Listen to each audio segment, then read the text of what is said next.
सरकार ने बुजुर्गों के लिए ऐसा फैसला ले लिया है कि अब न दफ्तर के चक्कर लगाने पड़ेंगे, न लाइन में लगना पड़ेगा, न किसी बाबू की खुशामद करनी पड़ेगी। ये फैसला लिया यूपी की योगी सरकार ने। ये सरकार ने सीधा सीधा कह दिया है, अब उत्तर प्रदेश में बिना फॉर्म भरे ही वृद्धावस्था पेंशन मिलेगी। हर परिवार में जो भी सदस्य 60 साल से ऊपर का है उसे वृद्धावस्था पेंशन का फायदा मिलेगा।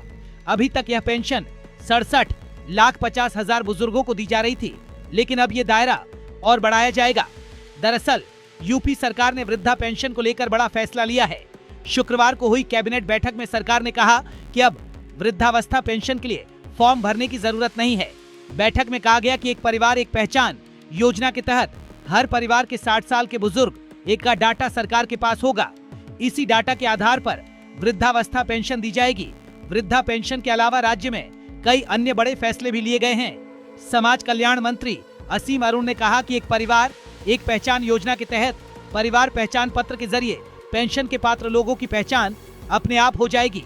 लाभार्थी यानी जिसे पेंशन मिलनी है उसकी सहमति मिलते ही पेंशन को मंजूरी दे दी जाएगी। असीम अरुण के मुताबिक यह सिस्टम ऐसे लोगों को जो 60 साल की उम्र के करीब पहुंच रहे हैं डिजिटल तरीके से ट्रैक करेगा।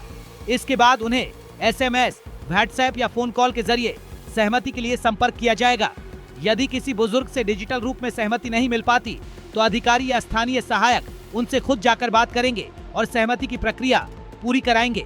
मंत्री ने बताया कि सहमति मिलने के 15 दिनों के अंदर पेंशन को मंजूरी दी जाएगी और पेंशन की राशि सीधे आधार लिंक बैंक खाते में जमा कर दी जाएगी।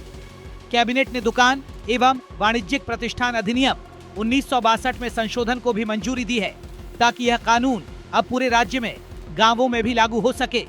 श्रम मंत्री अनिल राजभर ने कहा कि नया ढांचा छोटे व्यापारियों पर कोई अतिरिक्त बोझ नहीं डालेगा, लेकिन श्रमिकों के लिए और बेहतर सुरक्षा सुनिश्चित करेगा। कुल मिलाकर यूपी सरकार के इस फैसले से अब बुजुर्गों को दफ्तरों के चक्कर नहीं लगाने पड़ेंगे और पेंशन अपने आप उनके खाते में पहुंचेगी।